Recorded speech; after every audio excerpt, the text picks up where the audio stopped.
Mutation को लेकर जो सुप्रीम कोर्ट का फैसला है उसमें क्या कहा गया कि अगर आप क्या करते हैं, म्यूटेशन जो है करवाते हैं, तो म्यूटेशन ऑफ आप उसको कह सकते हैं जो रेवेन्यू है ना, रेवेन्यू रिकॉर्ड। तो अगर ये जो म्यूटेशन ऑफ रेवेन्यू रिकॉर्ड है, अगर इसकी बात करें तो इससे क्या होता है, अगर आपका जो है यानी रेवेन्यू जो आप सरकार को टैक्स देंगे तो उसमें यानी राजस्व में जो है एक तरह से राजस्व में आपका नाम दर्ज होता है। आप भी अब जो है यहाँ पर टैक्स देंगे, आपका जो नाम होगा क्या होगा, नाम दर्ज होगा। ठीक है, दर्ज होगा यानी राजस्व में अब आपका भी योगदान जाएगा। अब अगर कोई म्यूटेशन करा लिया, अब देखें आपके मन में आएगा कोई ऐसे म्यूटेशन कैसे करा लेगा। अगर मान लेते हैं या फर्जी तरीके से करा लिया, ठीक है, फर्जी दस्तावेज बनाकर फ्रॉड किया, धोखा किया, जालसाजी किया, उस पर तो ये गलत तो है ही।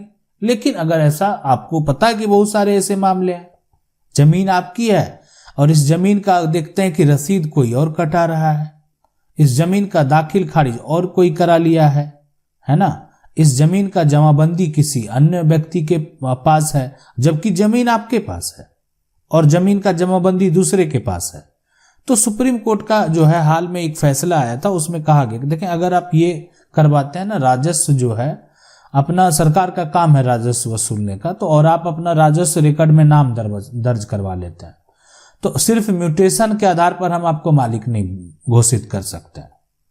यानी म्यूटेशन जो है आपने करा लिया है, वो बात जो है जैसे कराए नहीं कराए, लेकिन म्यूटेशन कैसे कराए वो प्रूफ होना चाहिए।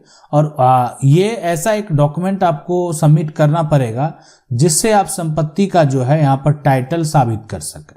और वो तभी होगा जब आप एक संपत्ति का कोई सेल डीड है यानी जमीन की अगर कोई रजिस्ट्री है, अगर कोई गिफ्ट डीड है ना, या अगर कोई खतियान है, अगर कोई वसीयत है, ये सब दस्तावेज लेकर अगर आप वहां पर सबमिट करेंगे तो इसके अलावा जो भी डॉक्यूमेंट होगा उस डॉक्यूमेंट का कोई भी मान्यता नहीं होगा, कोई भी कानूनी अधिकार नहीं होगा।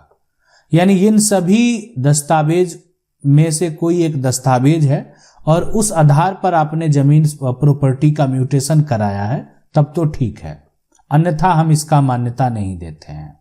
यानी सिर्फ म्यूटेशन अगर आप कराकर और ये कह रहे हैं कि हम इस जमीन के मालिक हो गए हैं तो ये नहीं हो सकता है, ऐसा सुप्रीम कोर्ट के द्वारा कहा गया है। तो अगर आपके पास सेल डीड है ना, लोगों के पास जो समस्या है वो समस्या क्या है कि उनके पास जो है सेल डीड है लेकिन किसी कारण बस जो है वो यानी सेल डीड तो है, ठीक है, सेल डीड है, लेकिन इस सेल डीड के आधार पर उन्होंने जो है दाखिल खारिज के लिए अप्लाई नहीं किया कभी। से जमीन की रजिस्ट्री ले लिए, जमीन का पोजीशन जो है यानी ये भी कब्जे में है, जमीन भी कब्जे में है, लेकिन म्यूटेशन नहीं है, दाखिल खारिज नहीं है। देखें ये तो आपको सबसे पहले जहां दाखिल खारिज होता है वो प्रक्रिया में तो जाना चाहिए। सबसे पहला काम आप अप्लाई करके तो देखें, ठीक है, अप्लाई करके देखें। अब क्या होगा, दो यहां पर हो सकता है, या तो आपका जो प्रोसेस है वो आगे हो जाएगा, नहीं तो रिजेक्ट कर दिया जाएगा। अब रिजेक्ट अगर किया जाएगा तो फिर रिजेक्शन के लिए फिर आप अपील में जा सकते हैं और वहां पर भी जो एक तरह से राजस्व विभाग के जो बड़े अधिकारी हैं, अनुमंडल स्तर के अधिकारी हैं, जिला लेवल के जो अधिकारी हैं, उनके पास आपका केस जाएगा। हो सकता है कि वहां पर सारा सिचुएशन, सारे डॉक्यूमेंट देखने के बाद आपको आदेश दे दिया जाए म्यूटेशन के लिए और फिर आपका म्यूटेशन हो जाए। यानी ये सभी प्रक्रिया से आपको गुजरना चाहिए और इसके बाद भी अगर आपके प्रॉपर्टी का म्यूटेशन नहीं होता है तो आपको क्या करना, मान लेते हैं आपने अनुमंडल कोर्ट में म्यूटेशन के लिए अप्लाई किया, नहीं हुआ, आपने जिला कलेक्टर के पास म्यूटेशन के लिए अप्लाई किया, नहीं हुआ, तो जब मान लेते हैं एडीएम कोर्ट में भी नहीं हुआ, डीसीएलआर में भी नहीं हुआ, ठीक है, यानी अनुमंडल लेवल के जो रेवेन्यू ऑफिसर हैं उनके पास भी नहीं हुआ आपका, तो फिर आपके पास विकल्प ये होता है कि आपके पास जो सेल डीड है उस आधार पे आप सिविल कोर्ट में सिविल सूट में जा सकते हैं, ठीक है। तो ये पूरा एक यहाँ पर जो है कह सकते हैं पूरा प्रक्रिया है। सिविल सूट में जाएंगे तो सबसे पहले जो आपका डॉक्यूमेंट है उसको साबित करेंगे कि ये हम जो है सेल डीड प्रॉपर्टी खरीदे थे इन व्यक्ति से, और लेकिन किसी कारणवश मैं म्यूटेशन नहीं करवा पाया, जो है दाखिल खारिज के लिए अप्लाई नहीं कर पाया, और मुझे उतनी जानकारी नहीं थी और एक तरह से इसलिए मैं उसमें जो है आगे का प्रक्रिया नहीं कर पाया, जो भी कारण रहे होंगे, लेकिन आप अपना दावा पेश करेंगे। कानूनी तौर पर अभी आप संपत्ति के मालिक हैं, इसलिए कि आपके पास ये डॉक्यूमेंट है। लेकिन आपको इसके साथ साथ अगर आपकी जमीन की कोई रजिस्ट्री आपने कराया है तो साथ साथ उसका म्यूटेशन यहाँ पर जो है वो भी बेहद जरूरी है, म्यूटेशन भी करा लेना चाहिए।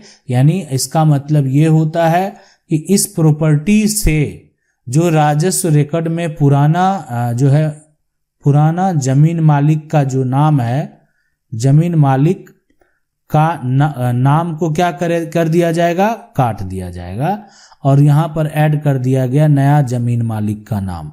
ठीक है, अब यानी जमीन का टैक्स जो है वो नया जमीन मालिक जो है वो पे करेंगे, इसलिए पुराना जमीन मालिक का नाम जो है वो कट गया। तो ये इस तरीके से जो है आपको म्यूटेशन के प्रक्रिया में जाना चाहिए। अब इसमें देखें कि बहुत लोगों के मन में सवाल आता है कि क्या हम जो प्रॉपर्टी को सोल्ड कर सकते हैं, बेच सकते हैं, है ना, और वो भी किस आधार पर, बेसिस ऑफ म्यूटेशन के आधार पर। ठीक है, यानी सोल्ड करना है, किस बेस पर आप सोल्ड करना चाहते हैं, तो आप कह सकते हैं बेसिस ऑफ म्यूटेशन। म्यूटेशन यानी जो सिर्फ म्यूटेशन अगर मेरा है तो क्या हम बेच सकते हैं। देखें, म्यूटेशन से जो है नाम आपका दर्ज हो जाता है, एक होता है यहाँ पर रेवेन्यू, यहाँ पर जो आप राजस्व का रिकॉर्ड है वहाँ पर, ठीक है, रिकॉर्ड पर। दूसरा यहाँ पर जो है आप अगर आपका जो टैक्स है म्युनिसिपल का जो रिकॉर्ड है वहाँ पर भी दर्ज हो जाता है। तो ये दोनों जगह जो आपका नाम है वो दर्ज हो जाता है। ठीक है, लेकिन अब ये अभी वर्तमान में जब वेरीफाई किया जाएगा कि आखिर इस प्रॉपर्टी का ओनर कौन है, इस प्रॉपर्टी का जो टैक्स है किसके नाम से जाता है, तो आपका नाम दर्ज होगा, जिसके नाम से म्यूटेशन होगा उसी का नाम दर्ज होगा।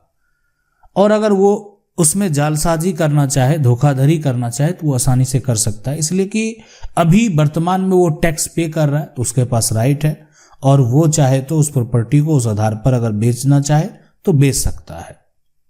ठीक है, लेकिन अगर ऐसा कर दिया वो, तो उसके द्वारा जो किया गया तरीका है वो गलत होगा, इसलिए कि उसके पास कानूनी तौर पर संपत्ति का टाइटल जो है वो नहीं है, सिर्फ म्यूटेशन के आधार पर जो है वो प्रॉपर्टी को बेच रहा है। तो बाद में अगर उसके खिलाफ अगेंस्ट कार्रवाई की जाएगी तो फिर वो फंस सकता है। आशा करते हैं वीडियो अच्छा लगा होगा। वीडियो को लाइक जरूर कर दें। चैनल को पहली बार देख रहे हैं, सब्सक्राइब करके जो बेल आइकन है उसको जरूर दबा लें। मिलते हैं अगले वीडियो में, तब तक के लिए जय हिंद।